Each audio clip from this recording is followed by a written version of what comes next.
What was the scariest place you have ever been to? I don't know why the fuck this happened, but by the end of it, you'll understand when I say my parents aren't known for making the best decisions. So when I was 9 or 10, my dad took me to this house that had been basically destroyed by fire. I don't remember exactly whether my mother was there or not, or if she just okayed this whole thing. They were not together, ever. There were other adults involved in this too. I think my uncle was there and one of my dad's buddies, but I was the only kid. Anyway, we went into this fire-destroyed house to look for shit that could be salvaged. We found very little, and really that should have been nothing at all. All I really recall anymore was an 8-track tape that had been warped just enough by the fire to play 2 songs at once. So there's little kid me, after dark, picking my way through this fucking burnt house full of debris, and I get into one room and look in what had been the closet, and there's this shag rug looking thing there. Which was when my dad helpfully told me that the daughter of the house had run back inside the fire to try to save the family dog, and died in the closet with her arms wrapped around the animal. And that wasn't a rug, but the remains of the dog's body. And then I was encouraged to look through this dead kid's toys to see if anything was in good enough condition for me to take home. I've been afraid of dying in a fire ever since. I got stuck in my car in a freezing steppe during a really bad snowstorm at -45 degrees Celsius. The snow was really deep, and my car was stuck so badly it would take a truck to pull it out. Cell phone didn't work, maps didn't work. For those who don't know, once the engine dies, you have about 12 hours before you freeze to death. The worst thing is that the snow was so deep and the storm so bad, they probably wouldn't have found me until spring. I've been in a bunch of life-threatening situations in my lifetime, but fuck, nothing is as scary as freezing to death in the middle of nowhere. Thankfully, another guy saw me. He happened to be driving a real pumped-up Land Cruiser, all geared up and shit.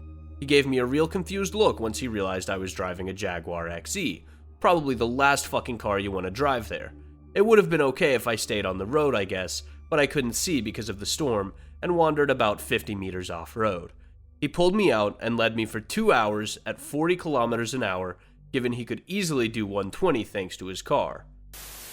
In Nepal, almost every place has some kind of myth or legend associated with it. Some are religious, others supernatural. I was on a 3-day-long hike through the hills in northern parts of Nepal and sat down at a small tea shop.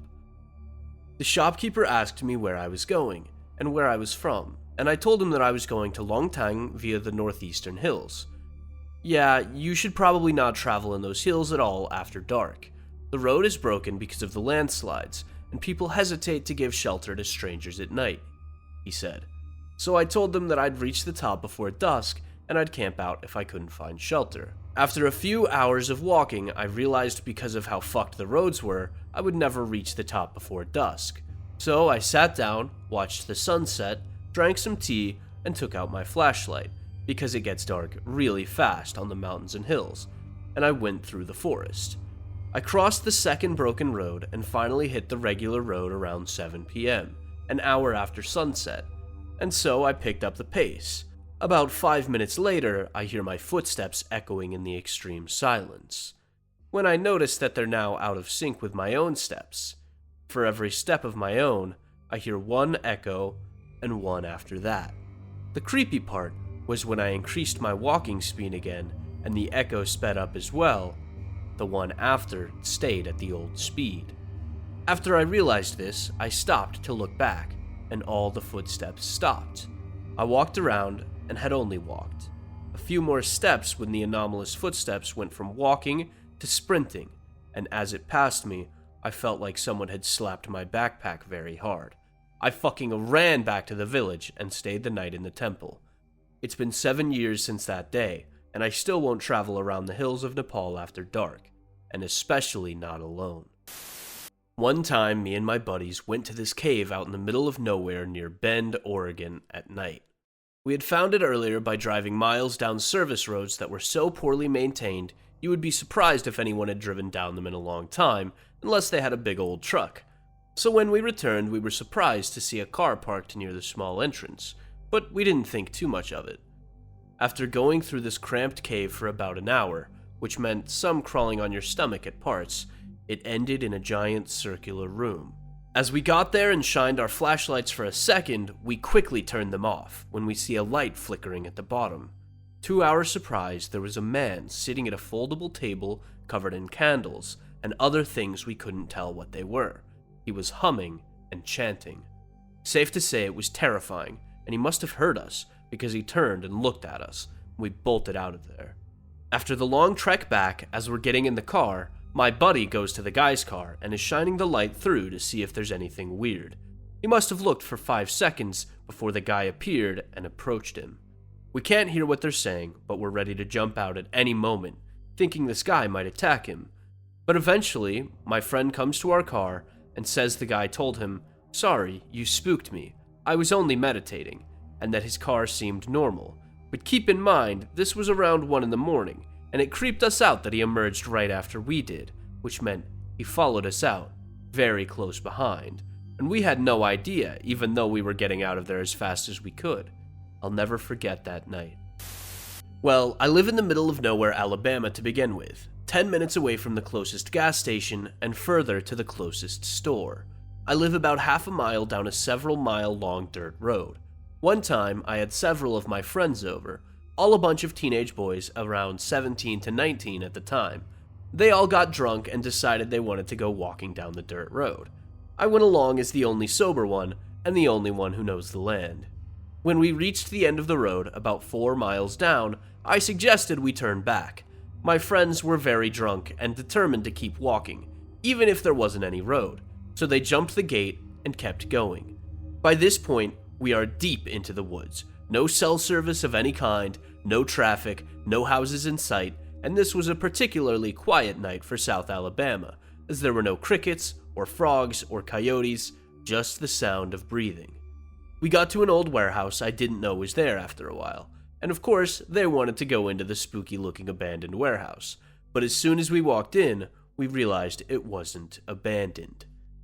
There were what looked like red pentagrams on the floor and walls, everywhere as high as it seemed a person could reach, and piles of animal pieces, deer horns and legs scattered everywhere, coyotes' teeth, goats' hooves, pigs' heads.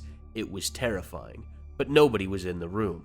We ran quickly when we heard chanting from the next room over, and we didn't stop or look back till we got back to my house and collapsed in the living room. All of my friends, 4 different people, were either so drunk or so terrified they blocked it all out and don't remember a thing. But I now live with the knowledge. All that is only a few miles away from my house. My old house where I grew up in Nicaragua. Back in the 70s there was a revolution. The dictator running the country at the time got overthrown by my great-uncle Tomás Borges. The house I grew up in, which looks like it's in ruins now, was basically 3 houses in one. It took up half a block and was used as headquarters for soldiers, my dad included, who was 18 at the time, fighting against the regime. It's a long story, so I'm going to try to keep it as short as possible. 10 people died in that house in various places when the guerrilla came looking for my dad and anyone associated in the assassination of the dictator, Anastasio Somoza. My grandmother used to be the attorney for the president that took over after Somoza got killed. Some of my dad's friends managed to escape the house through the roof. They had different escape routes. My dad was captured and 2 of his friends, who happened to be brothers, got killed right in front of him. One was skinned alive from his heels to his testicles, and the other brother got his throat slashed by a bayonet. They tried to ask my dad for help, but only blood would come out, splashing out of his throat. He then got shot with a shotgun on the chest 4 times in front of my dad, as he was being taken to jail to be tortured.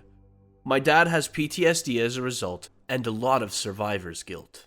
Anyways, I was born in the late 80s, and I remember hating that house. You could still see bloodstains on the tiles of this part of the house that looked like a tunnel. The bathroom doors and ceilings still had bullet holes. The house terrified me growing up, mainly because of how big it was, and knowing that people died in those halls, living rooms, bathrooms, etc.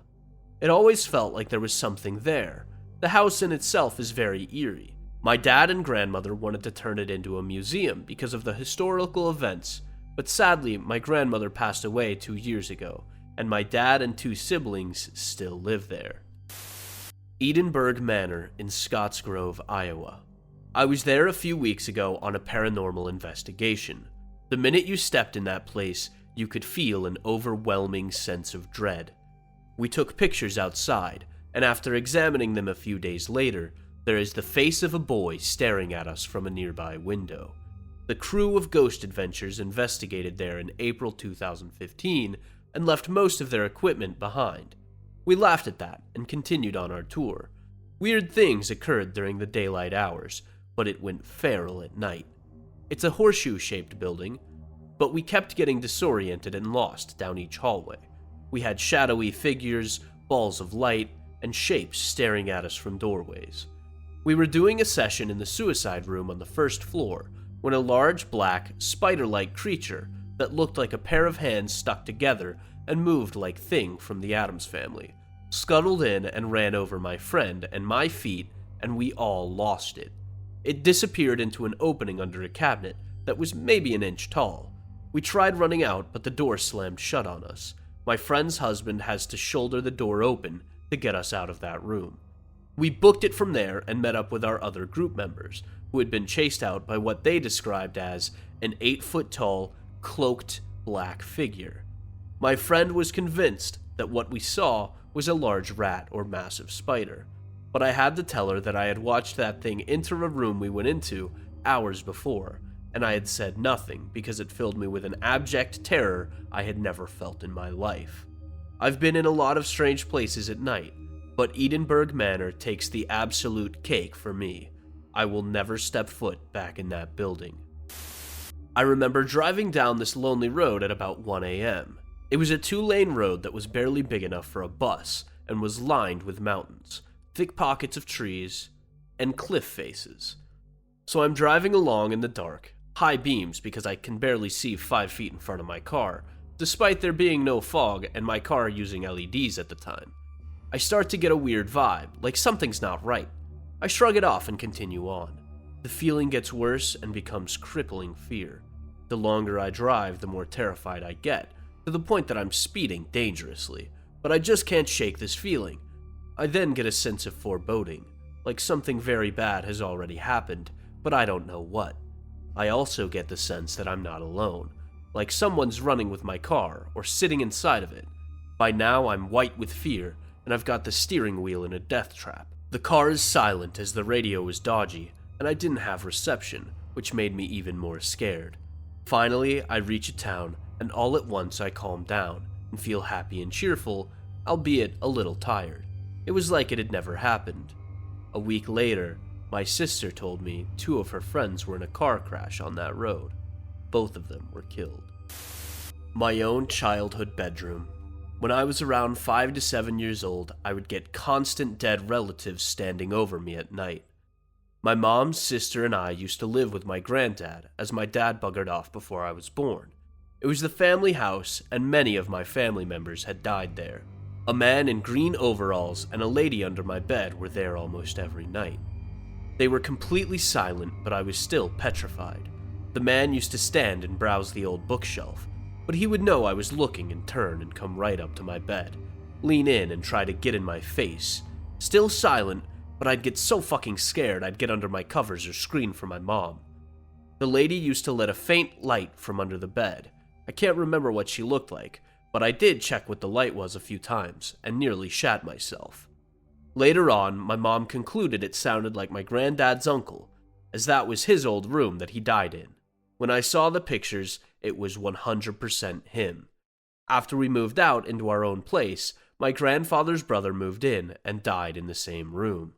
I sometimes visit, as it is the family house, but fuck me, I never stayed in that room again. It makes me feel horrible just walking past it. A small gas station on the outskirts of El Paso. It was winter, and I was 19 or 20.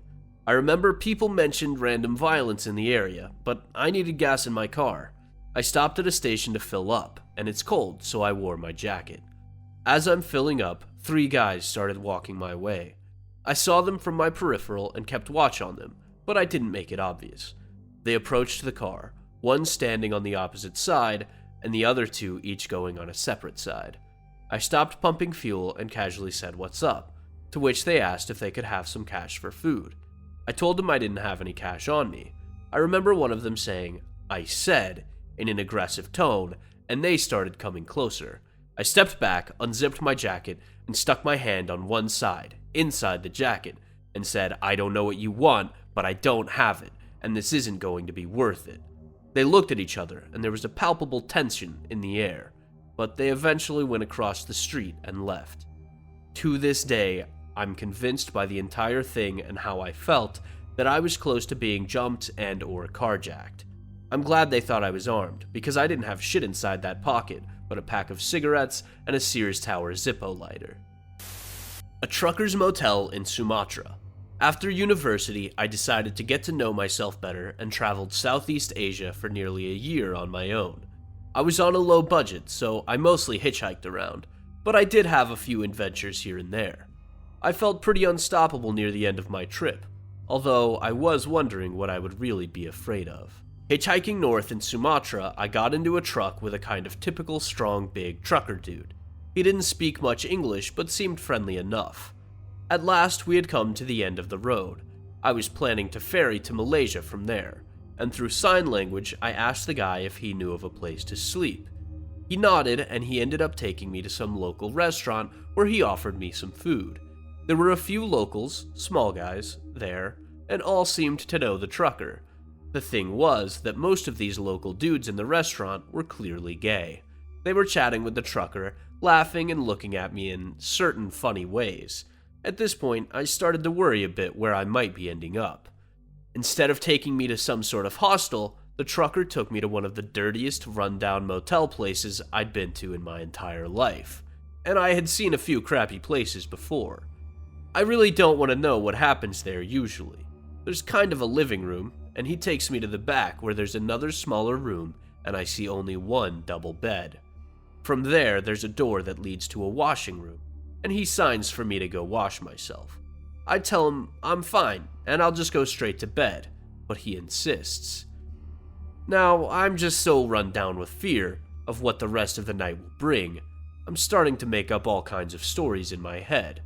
After quickly washing myself, I get into bed, expecting that the guy would be joining me at any point and thinking how I'd react when he tried to make a move. The moment never came, and when I woke up, I found that guy sleeping on the stone floor in the other room. I felt a bit embarrassed, and I didn't want to wake him, so I tried sneaking out. Of course, the outside door made a sound when I tried to close it, and the guy woke up and came to me. I could see the disappointment in his eyes that I had tried sneaking away. I'm still pretty ashamed of how I disgraced his hospitality in that way. My friend and I visited a Scientology church for an extra credit paper back in college.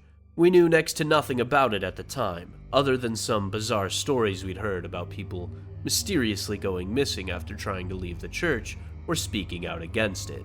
All three of the people we directly interacted with had a sort of emptiness to their eyes, and they all interrogated us about why we were there. They refused to believe we were writing a paper for school, like we were there for some malicious purpose or something, and they all kept asking more and more questions to get to the bottom of the purpose of our visit.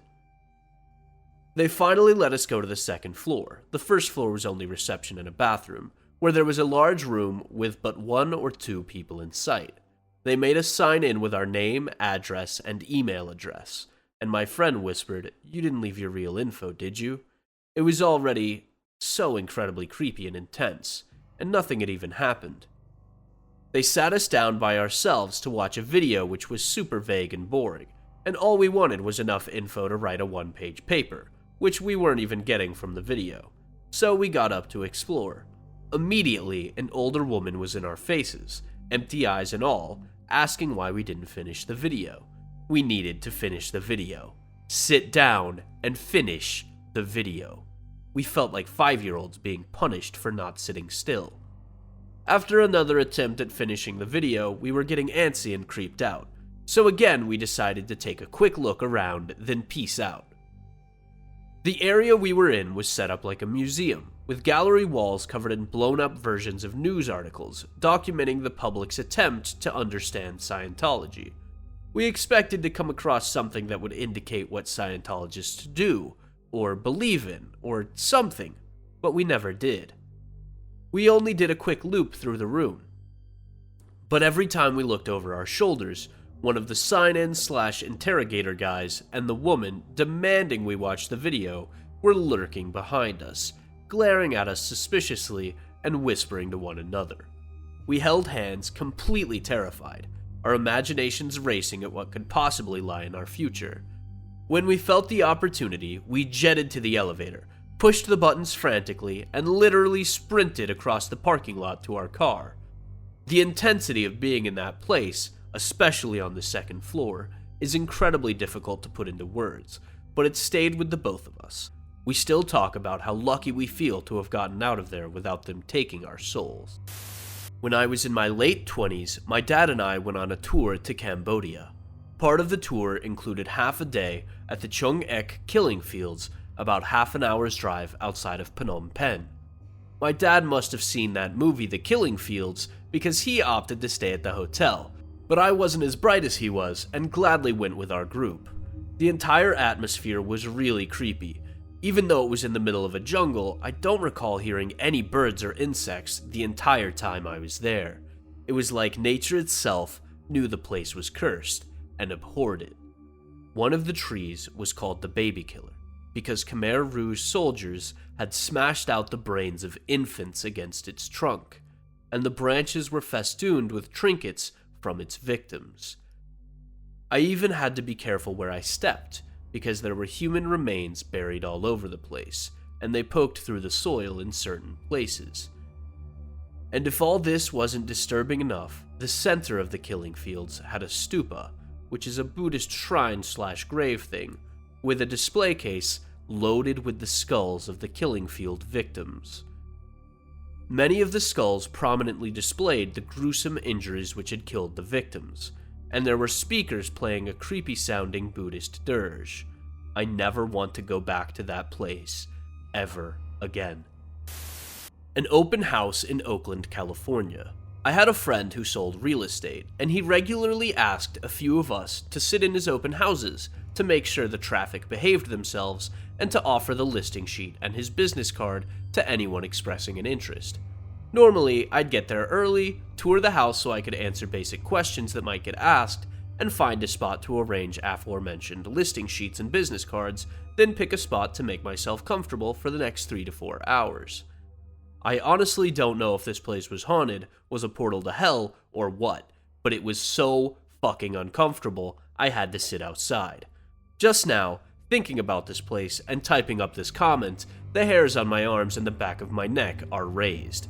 The next week, he asked a couple of us to do the same thing, and I was like, sure, but not the place I had last week. His daughter's head whipped toward me and said, "You felt it too? Yeah, I'm not going back there either. You can have that one, Dad." She and I were seriously creeped out about the place, and he said it didn't bother him at all. It just felt like despair and pain, and horrifying unknown things were there. The most scared I've felt was standing in the dark at a camp in the middle of nowhere in northern Botswana. The path was between the tent and the reception/dining area, and all there was separating this path and the camp from the wilderness was a flimsy little fence. There were no lamps. I had stopped to admire the stars which blanketed the sky. Then I lowered my gaze to stare out at the inky blackness beyond.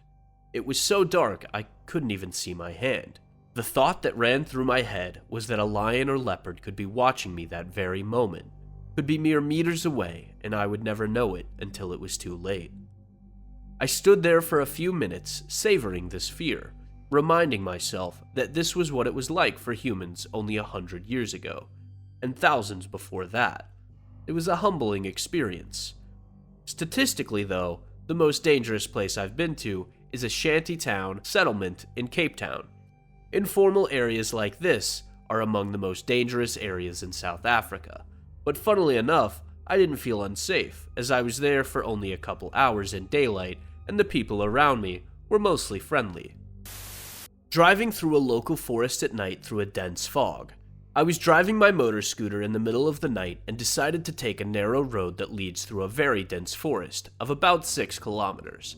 The lights of the scooter are literally the only thing visible. Look behind, beside, or above you, and there is only pitch black darkness. Creepy enough for me, but the fog, especially in a forest that day, was so dense it was like a white wall in front of me.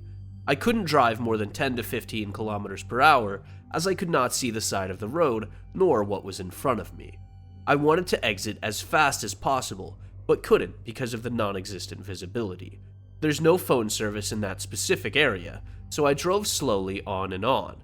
The most creepy thing was that I could not see the end of the forest. The only thing visible were the candles beside the crosses on the side of the road of people who had previously died in accidents there. After about 15 to 20 minutes, I finally reached my town, to much relief. Boy, do I have a story for you then. I did something called the Trans-America Trail, and part of it goes through West Virginia. It was all rural terrain and stuff. Everyone I met in the towns were actually really friendly, but you would get remote real fast in these hollers, and it just got sketchy. People would wave and stuff, but man did I feel uncomfortable there. My fears were essentially confirmed in the Monongahela when the road that was on the TAT was closed, and I stumbled upon this homestead on the side of the mountain. I had a really tense situation with the woman who was there, but we soon cleared the air and realized that I was just lost. Her and her husband were super friendly and gave me a reroute to follow through the national forest. However, he told me I had to follow his directions exactly to the T, or else I would end up encountering some hillbillies who are nowhere near as nice as I am. Scariest words I've heard in my life. The rest of the time in the West Virginia woods, I was clenched up, but I made it out unscathed. My dad was in the army and deployed twice, and he said the only time he was ever scared of other people in his entire service was during a training exercise in West Virginia, when he stumbled upon a house in the middle of the woods, teeming with hillbillies.